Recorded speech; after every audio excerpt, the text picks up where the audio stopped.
Hello everyone, welcome to our channel clear JIB CIB. Students, आज के lecture में हम आपके बीएफएम का मॉड्यूल ए है, उसका unit 3 correspondent banking and NRI accounts पढ़ने वाले हैं। ठीक है, आज से आपका ये यूनिट 3 स्टार्ट हो जाएगा। इसके पहले हमने यूनिट 1 और 2 के भी वीडियोस अपलोड किए हैं, तो अगर आप ये वीडियो फर्स्ट टाइम देख रहे हैं तो आई वुड सजेस्ट आप वो वीडियो पहले जाके देखिएगा और आपका फीडबैक ज़रूर दीजिएगा हमारे चैनल पर, क्योंकि आपका फीडबैक, आपका एक कमेंट बहुत वैल्यूएबल होता है। ठीक है, कि आपको ये लेक्चर्स कैसे लग रहे हैं, पसंद आ रहे हैं या नहीं, कुछ इम्प्रूवमेंट का अगर आपको स्कोप लग रहा है तो आप ज़रूर बताइएगा। ठीक है, so let us start correspondent banking and NRI accounts.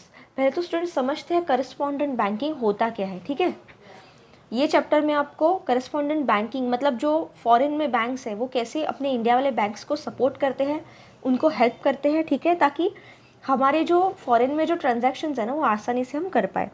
और उसके साथ में जो इलेक्ट्रॉनिक मोड्स ऑफ ट्रांसपोर्ट है, ट्रांसफ़र ऑफ पेमेंट है, जैसे कि इंडिया के अगर हमें पेमेंट करना है तो एक कुछ पर्टिकुलर टेक्नोलॉजी यूज़ करते हैं, तो बाहर जैसे पेमेंट करना है तो वो भी अलग अलग टेक्नोलॉजीज़ है। फिर हम एनआरआई बैंकिंग, ये सभी चीज़ें देखने वाले हैं। So let us start correspondent banking. Introduction देखते हैं। International trade and finance is based on network of international banks as well as support and services provided by other banks in foreign countries। तो international trade और finance में basically जब हमें कुछ support या services provide करना रहता है फॉरेन कंट्री में, जब रेमिटेंस करना पड़ता है, चाहे गुड्स खरीदने के लिए हो या चाहे बेचे हुए गुड्स का पैसा वापस लेने के लिए हो, उसके लिए ज़रूरी होता है कि फॉरेन के जो इंटरनेशनल बैंक्स हैं उनके साथ अपने बैंक्स का टाइप होना। The relationship between foreign banks to facilitate cross-border handling of trade documents, receipts and payments etc. have come long way। तो ये ज़रूरी होता है कि फॉरेन बैंक्स के साथ जो हमारा क्रॉस बॉर्डर का ट्रेड है, उसके ट्रेड के डॉक्यूमेंट्स ठीक से हैंडल करके आपका इंपोर्ट एक्सपोर्ट का बिजनेस हो, चाहे रिसिप्ट्स हो, ठीक है, जो पेमेंट किए उसके रिसिप्ट्स हो, चाहे पेमेंट्स हो, ये सभी चीज़ों का लॉग रखना कोई ऑथोराइज्ड इंस्टीट्यूशन में बहुत ज़रूरी होता है। तो ग्लोबलाइजेशन के एरा में ये बहुत इंपॉर्टेंट है, लेकिन हम इंडिविजुअली हर एक कंट्री में जाके ये लॉग नहीं रख सकते। Large number of Indians living abroad send remittances to their country for maintenance of their near and dear ones. ठीक है, ऑल्सो फॉर सेविंग पर्पजेज। जैसे कि अगर किसी के कोई रिलेटिव है जो कि बाहर अब्रॉड में रह रहे हैं, तो उनके मेंटेनेंस के लिए भी समटाइम्स, अगर किसी के सन या डॉटर फॉर एजुकेशन पर्पज़ गए हैं तो उनके मेंटेनेंस के लिए भी उनको मनी भेजना पड़ता है। NRI funds constitute a large corpus of countries' forex resources and have placed importance of its own। ठीक है, तो NRI के जो सर्विसेज है वो बहुत इंपॉर्टेंट हो जाता है। NRI फंड्स चाहे इंडिया से बाहर पैसा जा रहा हो या इंडिया के बाहर अंदर पैसा आ रहा हो, तो इसीलिए ये सभी चीज़ें इंपॉर्टेंट हो जाती है। तो करस्पॉन्डेंट बैंकिंग इट्सेल्फ बहुत इंपॉर्टेंट फील्ड हो जाता है फॉर फॉरेक्स बिजनेस। तो देखते हैं ये क्या है। The term correspondent bank refers to a financial institutions which provides services across globe to the banks who have presence in host countries। तो correspondent बैंक ऐसे बैंक्स हैं जो कि एक तरीके का फाइनेंशियल सपोर्ट प्रोवाइड करते हैं। सपोर्ट इन द सेंस एक तरीके का एजेंट का काम करते हैं। जैसे कि एक एग्जांपल से समझते हैं। देखिए, एक पर्सन है ए, ठीक है, जो कि है इंडिया के अंदर। ठीक है, वो इंडिया के अंदर से किसी बैंक से सपोज पैसा भेजना चाह रहा है कोई कंट्री में बाहर। जैसे कि सपोज़ ये बैंक है SBI, ठीक है, और उसे उसका जो रिलेटिव है जो कि बी है, जो कि है सपोज़ अमेरिका में, ठीक है, तो इसे उसको पैसे भेजने हैं। ठीक है, तो वो क्या करेगा, क्या वो डायरेक्टली पैसे भेज पाएगा ऑनलाइन? नहीं, वो क्या करेगा, वो पहले अपने बैंक के पास जाएगा, क्योंकि उसको पेमेंट किस में करना पड़ेगा, डॉलर में। ठीक है, लेकिन उसकी अपनी इंडिया की करेंसी क्या है, रुपीज़, पेमेंट किस में करना है, डॉलर। तो वो क्या करेगा, इंडिया के बैंक के पास जाएगा, बोलेगा कि मुझे फॉरेन में पैसे भेजने हैं, तो आप मुझे हेल्प करो। तो अभी सपोज अमेरिका का सिटी बैंक है, ठीक है, तो SBI क्या करेगा, instead of opening its own branch, अगर वो कंट्री में उसकी खुद की ब्रांच नहीं है तो वो कंट्री में जो भी ऑलरेडी बैंक है उसके अंदर अपना खुद का अकाउंट, वो बैंक के अंदर अपना अकाउंट खोलेगा। ठीक है, जैसे कि देखो फिर से मैं ड्रॉ करती हूँ। ए है, यहाँ पे वो गया इंडिया के बैंक के पास, जैसे कि हमने अज्यूम किया SBI, यहाँ से वो रुपी में पैसा भेजेगा। यहाँ पे बी है जो कि उसका रिलेटिव है जो कि अमेरिका की बैंक है, तो हमने सिटी बैंक अज्यूम कर ली। ठीक है, तो इसे उसको पेमेंट करना है डॉलर में, तो ए किसके पास गया, SBI के पास, बोला मुझे इतने इतने पैसे रेमिट करने हैं बी को। तो SBI क्या करेगा, अमेरिका के बैंक के पास जाएगा, ठीक है, वहाँ पे वो अपना एक अकाउंट खोलेगा, क्योंकि अगर जिस कंट्री में उसके कस्टमर को पैसा भेजना है, जहाँ पे जो इंडिया का बैंक है वो एज ए एजेंट काम करेगा, तो वो क्या सोचेगा, इंस्टेड ऑफ ओपनिंग अपना खुद का वहाँ पे ब्रांच, अगर ब्रांच नहीं है तो खुद का ब्रांच खोलो, वहाँ पे स्टाफ रखो, उनके सैलरीज दो, ठीक है, मेंटेनेंस एंड एवरीथिंग, तो ये बहुत ज़्यादा कॉस्टली हो जाए। इंस्टेड वो क्या करेगा, अमेरिका के किसी एक बैंक के पास, सिटी बैंक में जाके अपना एक खाता खोलेगा जो कि स्पेसिफिक रेमिटेंस के लिए होगा, ठीक है। तो वहाँ पे वो अपना जो ए का पैसा है तो वहाँ पे वो अकाउंट में भेजेगा, और वहाँ से सिटी बैंक से जो बी है वो ए ने भेजा हुआ पैसा आराम से निकाल पाएगा।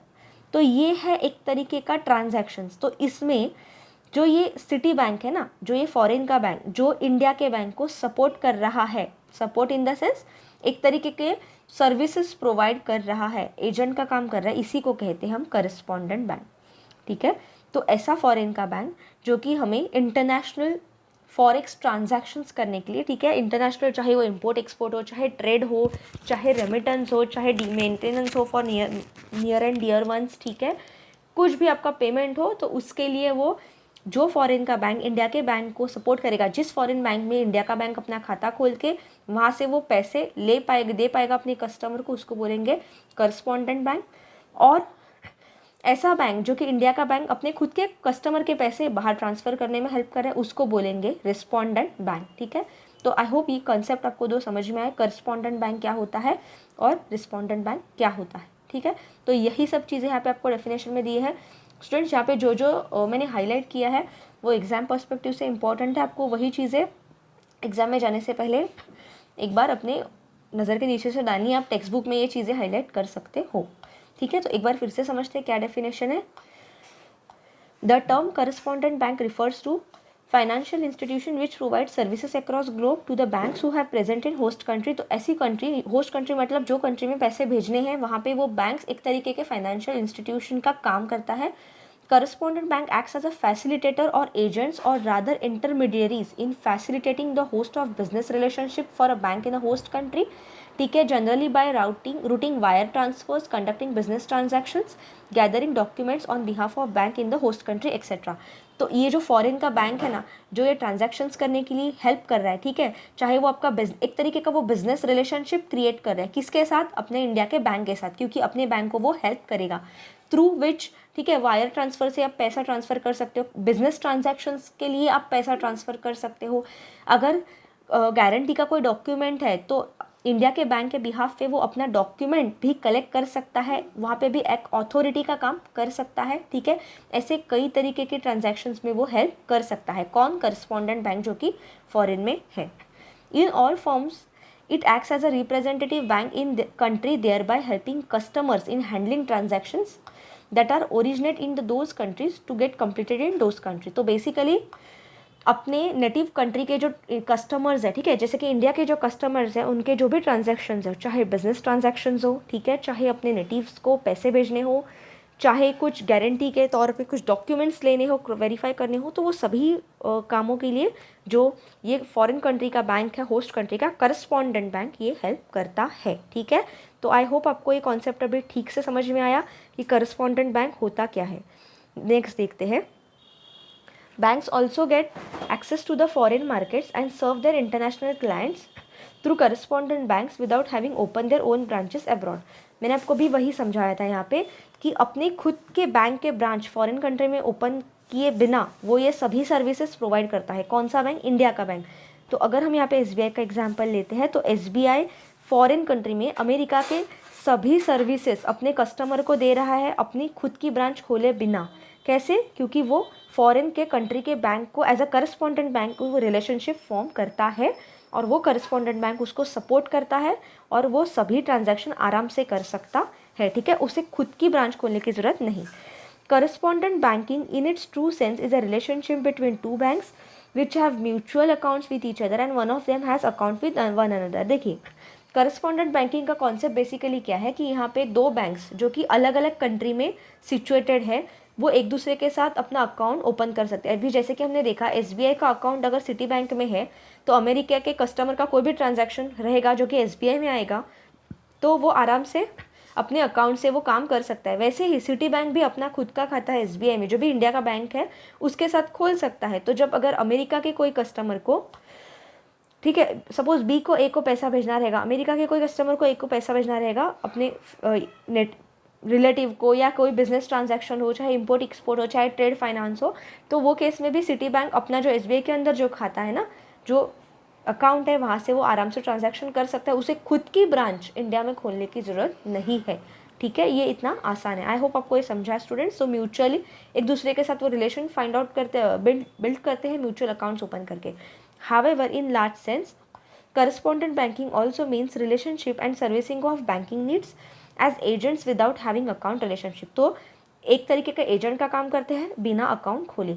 This was due to large number of banks offering correspondent banking services and it was not possible to have maintained accounts with large number of them, but the growing needs of international business and required support services from the large number of banks। तो अभी international business इतना बढ़ रहा है, इतने ज़्यादा services हो, चाहे इंपोर्ट हो एक्सपोर्ट हो, अलग अलग गुड्स हम लोग एक्सपोर्ट कर रहे हैं, इंपोर्ट कर रहे हैं, सर्विसेज दे रहे हैं, ठीक है, जॉब के लिए जा रहे हैं। अब मैं चाहे मेडिकल, हमने लास्ट वाला जो LRS का चैप्टर है उसमें देखा था कि फॉरेन कंट्री में कौन से टाइप के ट्रांजैक्शन हम कर सकते हैं। चाहे आप वहाँ पे प्रॉपर्टी खरीदो, चाहे कुछ लायबिलिटी ले लो, ठीक है, चाहे आप कुछ मेडिकल ट्रीटमेंट के लिए जाओ, चाहे घूमने के लिए जाओ, कई तरीके के ऐसे ट्रांजैक्शंस होते हैं जो हम फॉरेन कंट्री के साथ कर सकते हैं।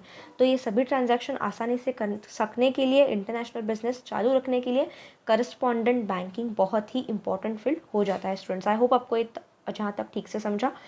Thus, the correspondent banking is a practice where bank is able to handle business in another city or country through local banks there, and local banking act as a agent of farmer and charging fees। तो ये सभी services देते हैं ना correspondent bank, जो कि foreign के banks अपने इंडिया के बैंक को सर्विस, तो वो उसके लिए क्या चार्ज करते हैं, फ़ी चार्ज करते हैं। लेकिन वो फ़ी नॉमिनल रहता है, मतलब वो फ़ी खुद का ब्रांच वहाँ पे खोलने से ज़्यादा कम ही रहता है। तो ये एक तरीके का एजेंट का काम करते हैं। और इसी तरीके से जो इंटरनेशनल बिजनेस चलता है, एक दूसरे अलग अलग सिटी के बैंक्स एक दूसरे को सपोर्ट करके ग्लोबल नेटवर्क चलाते हैं इंटरनेशनल बिजनेस का। ठीक है, दस correspondent banking system allow us banks to take advantage of business opportunities in another countries with a branch network of its own and minimum operational cost। तो इसी तरीके से जो बैंकिंग सिस्टम है वो चलता है ताकि इंटरनेशनल लेवल पे जो भी बिजनेस हो रहा है, अलग अलग अपॉर्चुनिटीज़ मिल रही है अलग अलग कंट्रीज़ में एक्सप्लोर करने की, तो बैंक्स अपना एक दूसरे का नेटवर्क स्ट्रॉन्ग रख के कम से कम ऑपरेशनल कॉस्ट लेके अच्छे से वो बिजनेस चालू रखने में हेल्प करता है, ताकि आप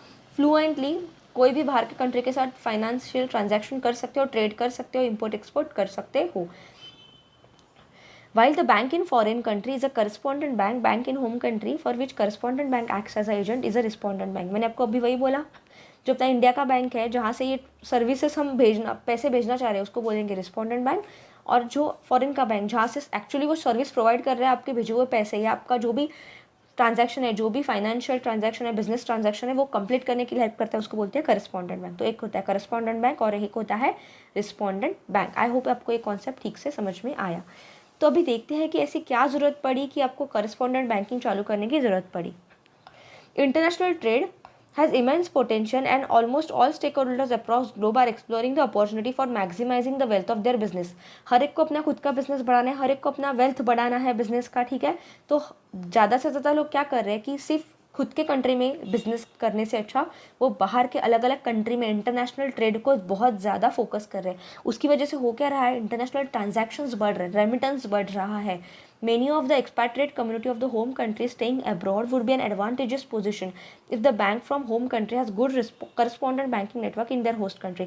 तो ऐसे कई लोग जो कि फॉरेन कंट्री में स्टे करने के लिए गए, वहाँ पे कुछ काम की वजह से गए हैं, और अगर वो फॉरेन कंट्री में उनके खुद के कंट्री का, जैसे कि अगर इंडिया के कुछ लोग जॉब के लिए बाहर गए तो इंडिया का कुछ ऐसा बैंक जिसका करस्पॉन्डेंट बैंकिंग नेटवर्क रहेगा वो फॉरेन कंट्री में, तो वहाँ के लोगों को ये बहुत हेल्प होगा। अगर वहाँ के लोगों को इंडिया में पैसा भेजना है तो वो वही बैंक में जाएंगे जिसका नेटवर्क करस्पॉन्डेंट बैंक जो एक्ट करेगा इंडिया के बैंक का। ठीक है, तो फाइनेंशियल ट्रांजैक्शन करने के लिए वो कंट्री में जो अपने रेसिडेंट्स हैं, जो अपने इंडियंस हैं वहाँ पे गए हुए, उनको बहुत ज़्यादा हेल्प होगा।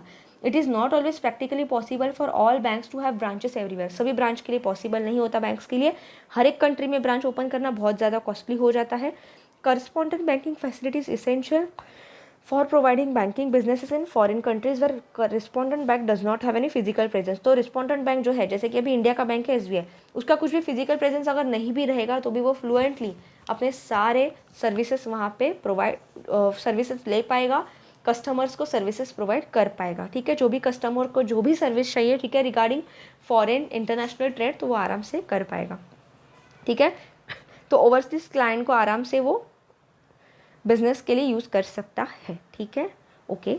अ correspondent bank can conduct business transactions, accept deposits, collect documents on behalf of the host country banks for whom they are offering services. तो करस्पॉन्डेंट बैंक का काम क्या है, ये इंपॉर्टेंट हो जाता है स्टूडेंट्स। करस्पॉन्डेंट बैंक क्या क्या करता है, बिजनेस ट्रांजैक्शंस कंडक्ट करता है, डिपॉजिट एक्सेप्ट करता है, डॉक्यूमेंट्स कलेक्ट करता है on behalf of host country. अगर होस्ट कंट्री ने कुछ बोला है कि आपको, जैसे कि लेटर ऑफ क्रेडिट या बैंक गारंटी या कुछ ऐसा इंपॉर्टेंट डॉक्यूमेंट जो कि फाइनेंशियल ट्रांजैक्शन के लिए इंपॉर्टेंट है, वो आपको कलेक्ट करना है, तो ये भी काम कौन करता है, करस्पॉन्डेंट बैंक ये काम करता है।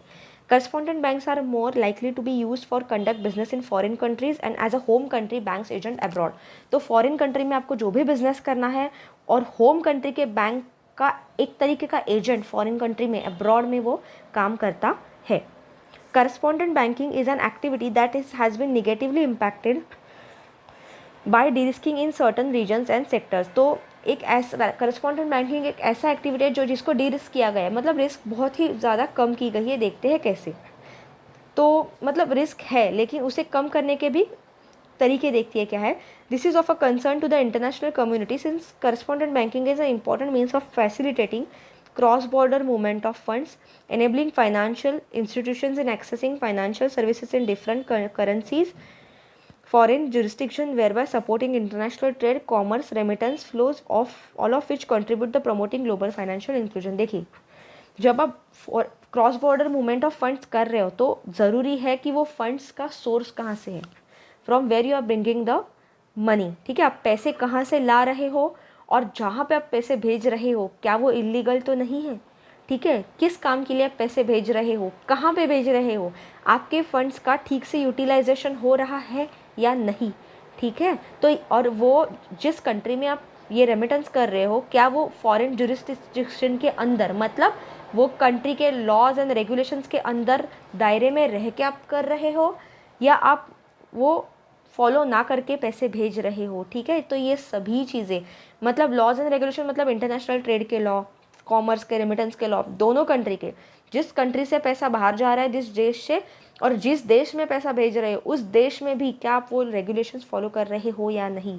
ठीक है, तो ये सभी चीज़ें बहुत इंपॉर्टेंट हो जाती है। सिर्फ बिजनेस करके मनी ग्रो करना इंपॉर्टेंट नहीं होता, इलीगल काम के लिए वो पेनल्टी चार्ज करेगा, अलाउड नहीं करेगा।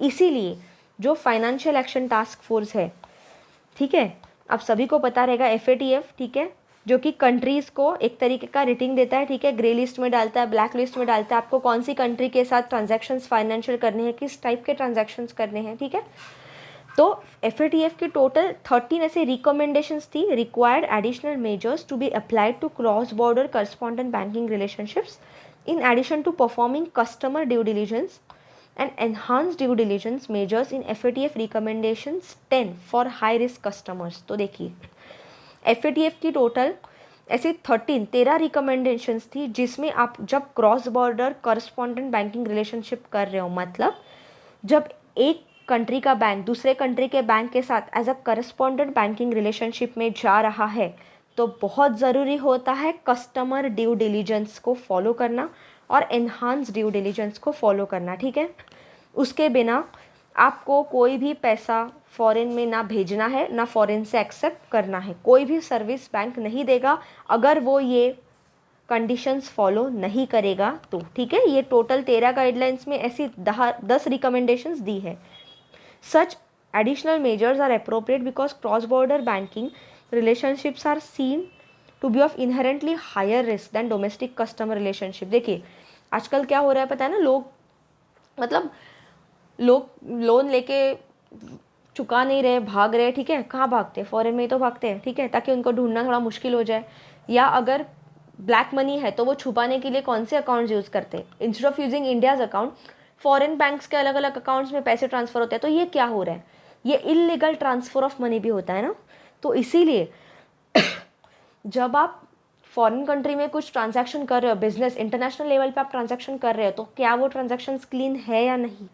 तो इसीलिए ये एक तरीके के हायर रिस्क से ट्रांजैक्शंस होते हैं। डोमेस्टिक वाले ट्रांजैक्शन से ज़्यादा रिस्की ट्रांजैक्शंस होते हैं इंटरनेशनल ट्रांजैक्शन, जो कि आप फॉरेन वाले ट्रांजैक्शंस करते हो।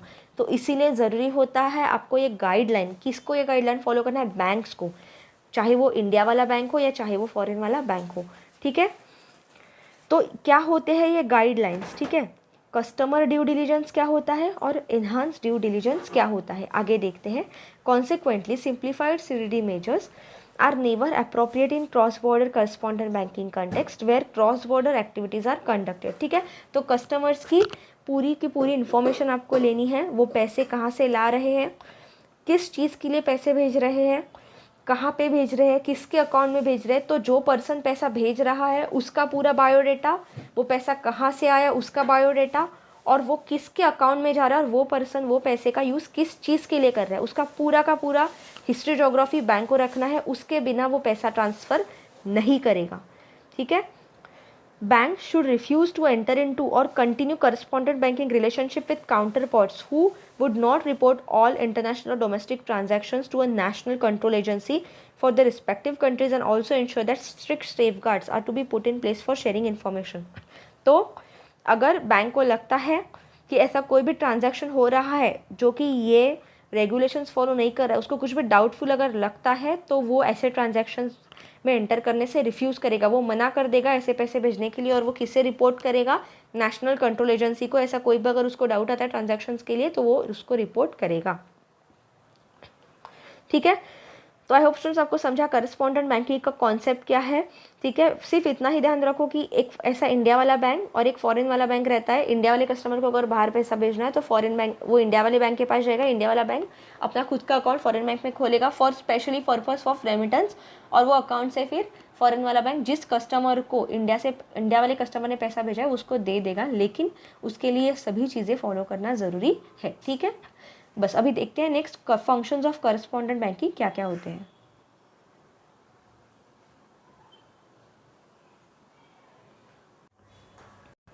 फंक्शंस ऑफ करस्पॉन्डेंट बैंक्स, तो अभी देखते हैं क्या क्या फंक्शंस होते हैं करस्पॉन्डेंट बैंक से। ठीक है, क्या क्या फंक्शंस वो परफॉर्म कर सकते हैं। अकाउंट के रिगार्डिंग वो सर्विसेज देते हैं। ठीक है, तो क्या क्या सर्विसेज वो देते हैं। सबसे पहला सर्विस है क्लियरिंग हाउस फंक्शंस। ठीक है, देखते हैं क्या है। The correspondent bank offers services related to handling of outward payments, receipt of inward payments and collections through the account maintain with it. The account is also used for reimbursement of LC claims, check collection, draft checks issued on the account। तो basically जो भी clearing का काम है ना वो करता है। कौन से क्लियरिंग देखो, करस्पॉन्डेंट बैंक पहले तो आउटवर्ड के जो पेमेंट्स है वो हैंडल करता है। जैसे कि अगर किसी कस्टमर ने पैसे भेजे तो वो बाहर जो कस्टमर के लिए भेजे है उसे देना। फिर नेक्स्ट है रिसिप्ट ऑफ इनवर्ड पेमेंट्स, अगर फॉरेन कंट्री से कुछ पेमेंट अपने पास आ रहा है, ठीक है, इंडिया में आ रहा है, तो वो पैसा लेके उसे कलेक्ट करके उसे जिस कस्टमर के लिए भेजा है उसे देना। फिर अकाउंट मेंटेनेट, थ्रू अकाउंट मेंटेनेट मतलब ये सब जो पेमेंट चाहे बाहर भेजना हो चाहे रिसीव करना हो, ये जो अकाउंट उन्होंने एक दूसरे के साथ करस्पॉन्डेंट बैंकिंग सर्विसेज में मेंटेन किया इंडिया और फॉरेन वाले बैंक ने, उसके थ्रू ये सब चीज़ें करना।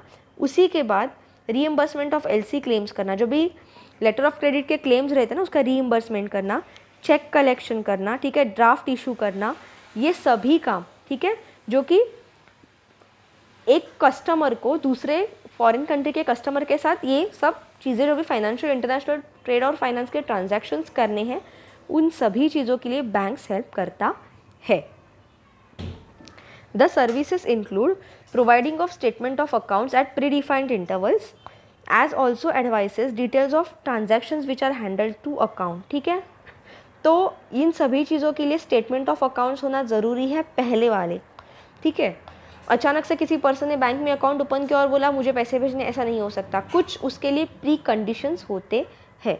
Services would include providing an intraday line of credit for approval of payment instruction in anticipation of cover funds to be received through day and overnight। ठीक है, तो ये जब आपको पेमेंट करने रहते तो पेमेंट के इंस्ट्रक्शन देने पड़ते हैं, ठीक है, जो इंट्राडे लाइन ऑफ क्रेडिट हो चाहे इंट्राडे लाइन ऑफ क्रेडिट हो, ठीक है, तो जो भी फंड्स भेजने हैं उसके लिए पहले इंस्ट्रक्शन देना पड़ता है, अप्रूवल लेना पड़ता है बैंक्स को, ठीक है, चाहे वो डे वाले दिन मतलब ड्यूरिंग डे हो या ओवरनाइट वाले फंड्स हो, ठीक है।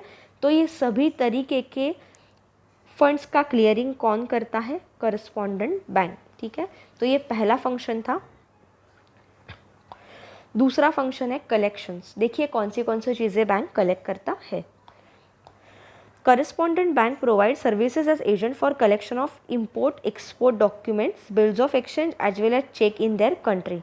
तो करस्पॉन्डेंट बैंक क्या करता है? इंपोर्ट एक्सपोर्ट के जो भी डॉक्यूमेंट्स है या बिल्स ऑफ एक्सचेंज है, ये सभी चीज़ें हमने फर्स्ट चैप्टर में देखी है स्टूडेंट्स। तो अगर आपको ये डाउट लग रहा रहेगा कि ये क्या होता है, तो आप पहले लेक्चर जो यूनिट 1 है वो जाके देखिएगा, उसमें सभी कॉन्सेप्ट क्लियर है, ठीक है।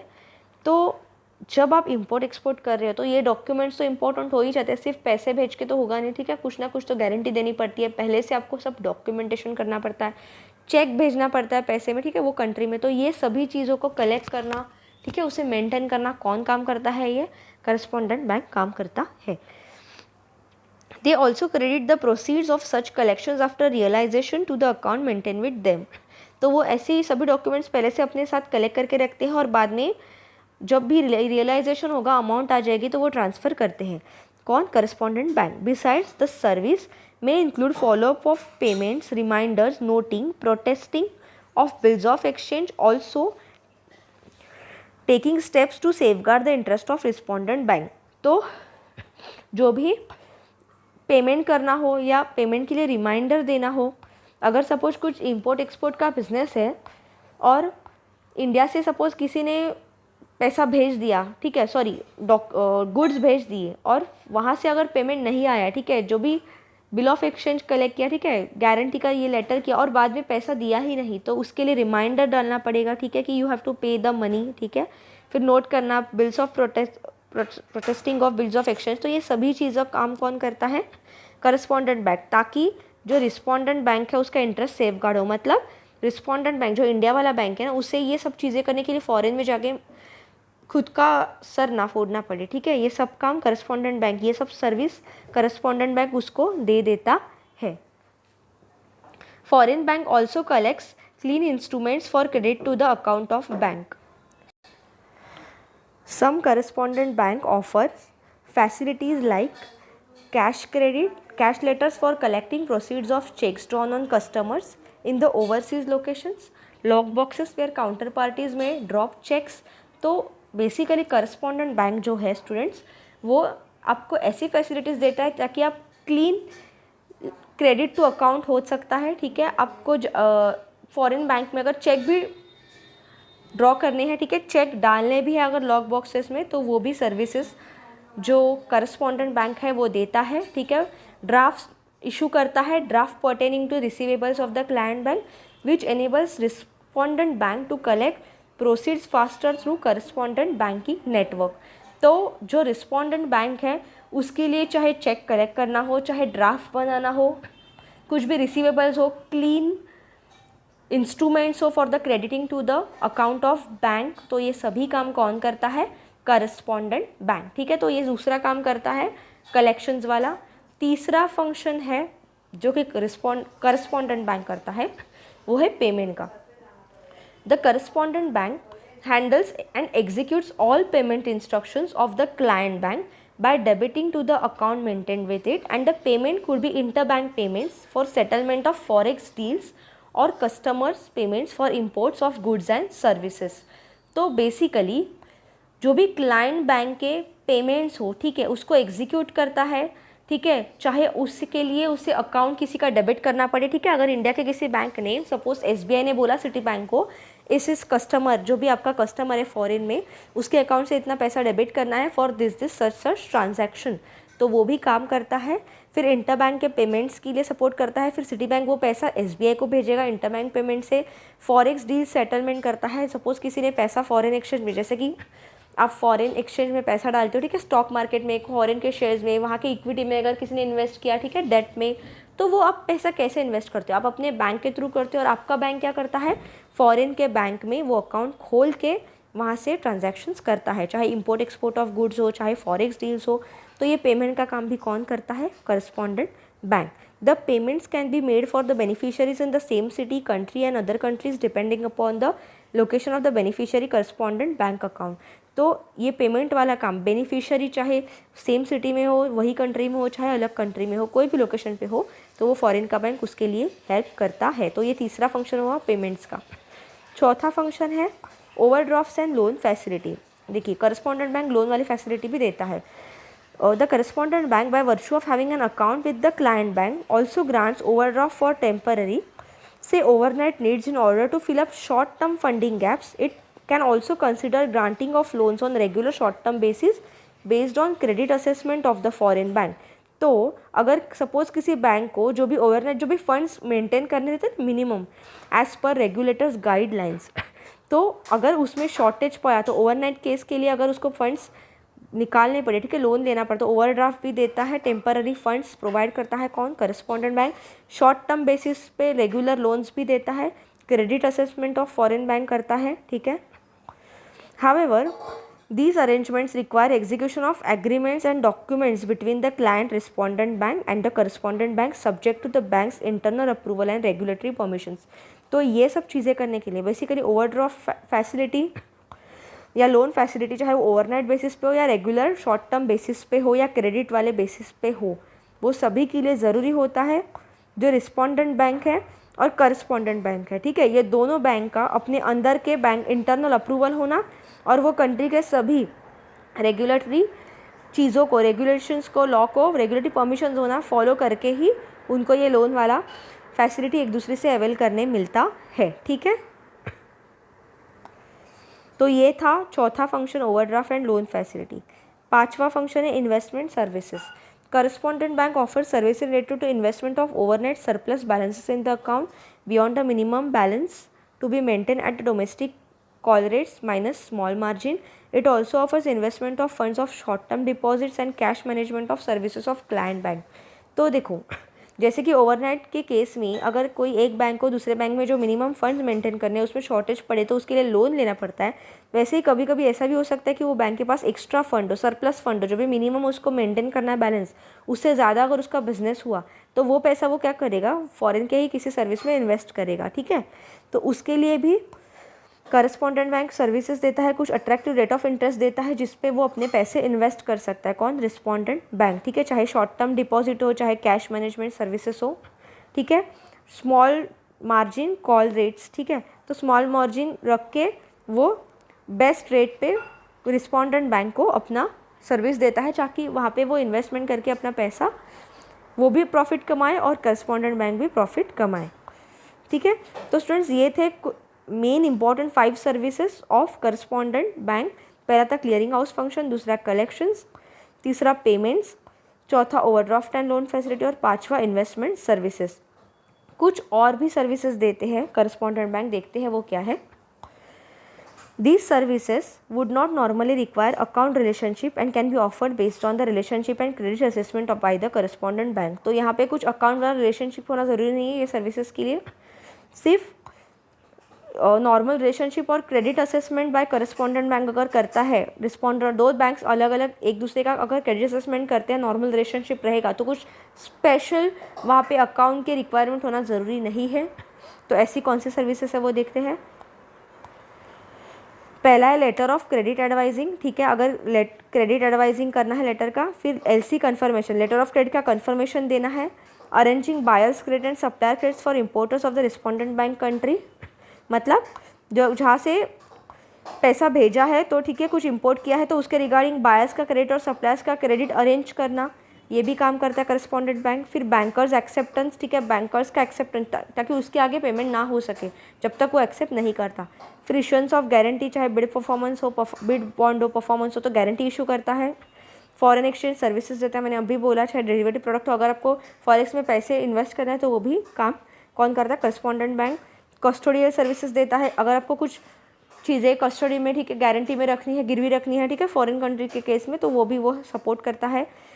Trade रिफरल्स and credit report on foreign parties, तो फॉरेन कंट्रीज़ में कुछ आपको ट्रेड करना है, ट्रेड रिफर करना है, क्रेडिट रिपोर्ट्स, ठीक है, वहाँ के जो कि आप ट्रांजैक्शंस कंडक्ट करवा रहे हो वहाँ के क्रेडिट रिपोर्ट ये करना, ठीक है.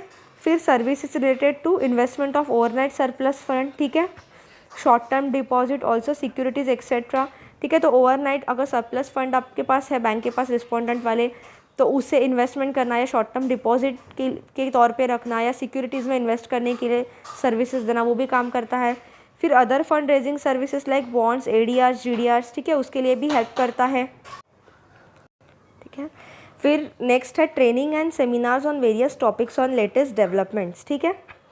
तो अलग अलग डेवलपमेंट जो भी हो रहे हैं, ठीक है, जो भी इंटरनेशनल बैंकिंग में, इंटरनेशनल ट्रेड और फाइनेंस में, उसके लिए ट्रेनिंग देना, सेमिनार्स कंडक्ट करवाना, ठीक है, फॉरेन कंट्री में। तो ये सभी सर्विसेज कौन ऑफर करता है? Correspondent bank. और इसके लिए कुछ स्पेशल अकाउंट रिक्वायरमेंट की ज़रूरत नहीं है, ठीक है, नॉर्मली ये हो सकता है। ओके, तो ये जो ऊपर के जो फंक्शन है ना स्टूडेंट्स, ये सर्विसेज ये ज़्यादा इंपॉर्टेंट है। ये जो नीचे अभी दिए हैं वो इंपॉर्टेंट इतना नहीं है, तो मैंने यहाँ पे हाईलाइट किया। आप देख सकते हो बुक में ये मार्क करके एग्जाम में जाने से पहले ये आपको ठीक से पढ़ के जाना है, ठीक है।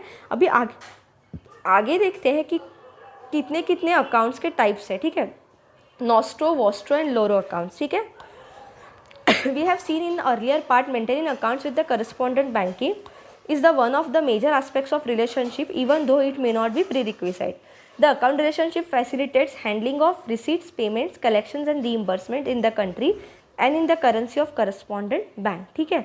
तो ये जो देखो अकाउंट्स, अभी करस्पॉन्डेंट बैंक क्या करता है इंडिया के बैंक का अकाउंट ओपन रखने के लिए, मेंटेन करने के लिए जो भी सर्विस देता है ना, मतलब इंडिया का बैंक चाहे फॉरेन बैंक में अपना अकाउंट ओपन करे या फॉरेन का बैंक इंडिया के बैंक में अपना अकाउंट ओपन करे, तो ये अकाउंट के कौन से टाइप्स रहते हैं। ऑब्वियसली बिना अकाउंट के तो ट्रांजैक्शन होगा नहीं ना।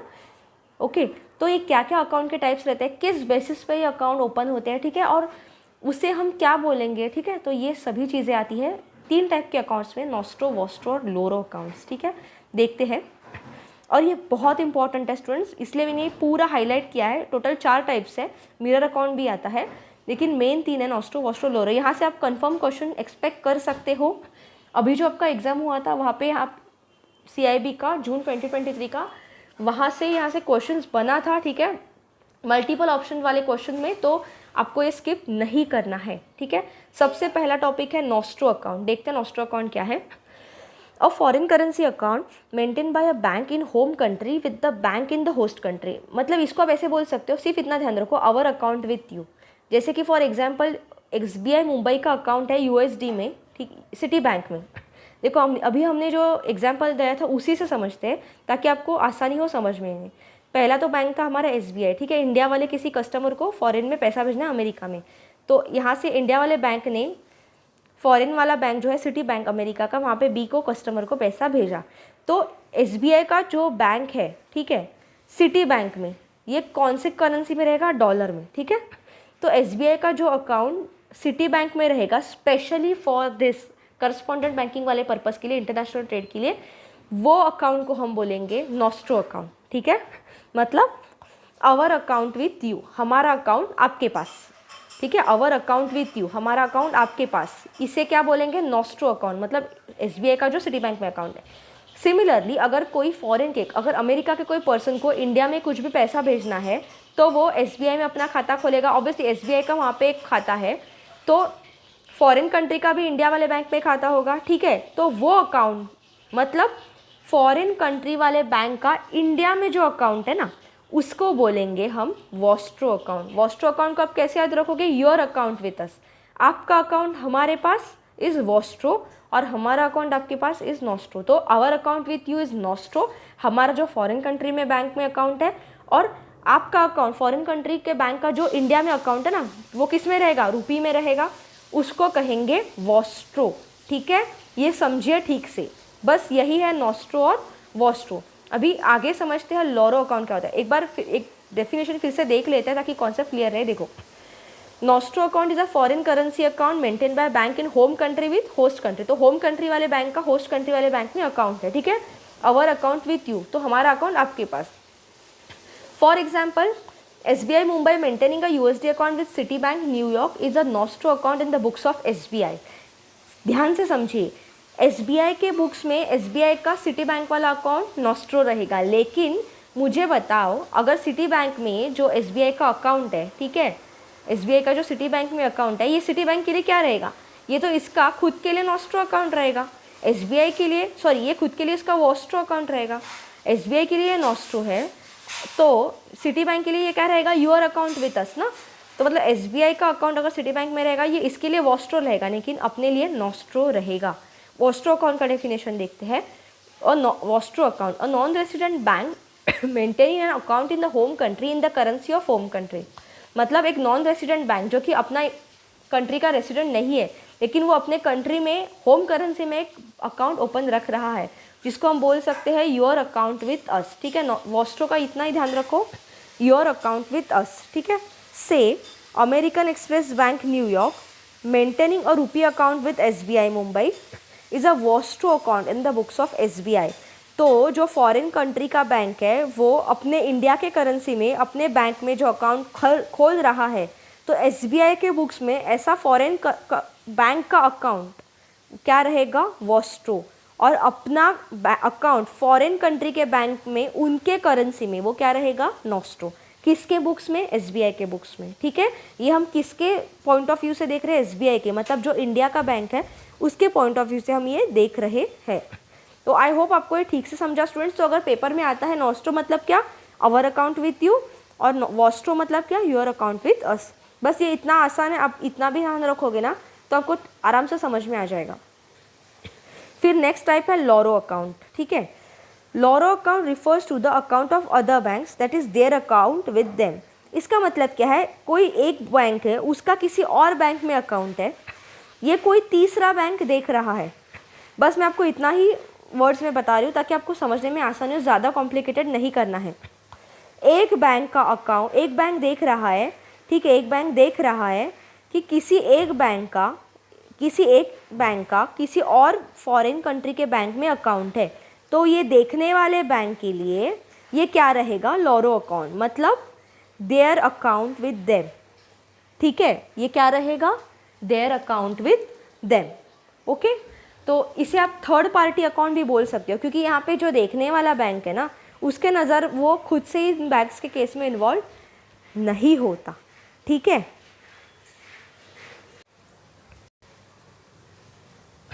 ठीक है, डेफिनेशन देखते हैं। It refers to the account of other banks, their account with them. For example, Citi bank referring the rupee account of American Express bank maintained with SBI and some other bank referring USD account of SBI Mumbai with city bank New York. ठीक है, तो मतलब समझिए, देखिए क्या बोल रहा है कि सिटी बैंक रिफ़र कर रहा है, सिटी बैंक क्या देख रहा है कि अमेरिकन एक्सप्रेस बैंक का SBI के अकाउंट बैंक में अकाउंट है, SBI मुंबई में, मतलब अमेरिका का ही बैंक है, उसी के कंट्री का बैंक है, उसका SBI में अकाउंट है। ठीक है, इन सम फॉर अदर मतलब as a correspondent banking account है। ठीक है, तो सिटी बैंक के लिए ये जो सिटी बैंक है, मतलब मैंने अभी बोला ना देखने वाला बैंक, इसके लिए ये अमेरिकन एक्सप्रेस का SBI वाला अकाउंट क्या रहेगा, लॉरो अकाउंट। क्यों, क्योंकि देयर अकाउंट विद देम, मतलब इसका अकाउंट इसमें है, उसमें वो खुद का कुछ उसका रोल नहीं है, इसीलिए इसको थर्ड पार्टी अकाउंट भी बोलते हैं। ठीक है, थर्ड पार्टी अकाउंट, इटालियन में लॉरो का मतलब देयर होता है। ओके, ठीक है, नेक्स्ट देखते हैं मिरर अकाउंट क्या होता है। अभी mirror account, while a bank maintains nostro account with a foreign bank, mostly in foreign currency, it has to keep a record of a track of account of its own book। मतलब जब कोई भी bank अपना nostro account, जैसे कि अभी हमने देखा SBI अपना नॉस्ट्रो अकाउंट सिटी बैंक में खोल रहा है, ठीक है, सिटी बैंक के अंदर SBI अपना अकाउंट खोल रहा है, तो ये उसका नॉस्ट्रो अकाउंट रहेगा। तो यहाँ पे तो सभी ट्रांजैक्शन डॉलर में होंगे ना, क्योंकि वो अमेरिका का बैंक का अकाउंट है, तो उसी के करेंसी में होगा। लेकिन SBI को अपने खुद के बुक्स में भी ये सब एंट्री करना पड़ेगा ना कि मैंने इतना, मेरा ट्रांजैक्शन हुआ, ये तो मैंने डॉलर में किया, इसका मुझे रुपी में खुद के बुक्स में, SBI को खुद के बुक्स में रुपी में एंट्री रखना पड़ेगा। ठीक है, तो ये जो अकाउंट, इस चीज़ के लिए जो SBI अकाउंट खोलेगा ना खुद के बुक्स में, ठीक है, खुद के होम करेंसी में, जो भी वो फॉरेन में पैसा इन्वेस्ट कर रहा है, फॉरेन में वो ट्रांजैक्शन कर रहा है फॉरेन करेंसी में, इन सभी चीज़ों का, इन सभी नॉस्ट्रो अकाउंट वाले ट्रांजैक्शंस का खुद के बैंक में, खुद के करेंसी में वो जो अपने बुक्स में एंट्री रखेगा, उसको बोलते हैं, वो अकाउंट को बोलते हैं मिरर अकाउंट। ठीक है, आई होप आपको समझा। दिस इज अ रिफ्लेक्शन और shadow of nostro account. The entries in the mirror account are used for reconciliation in the entries in the nostro account.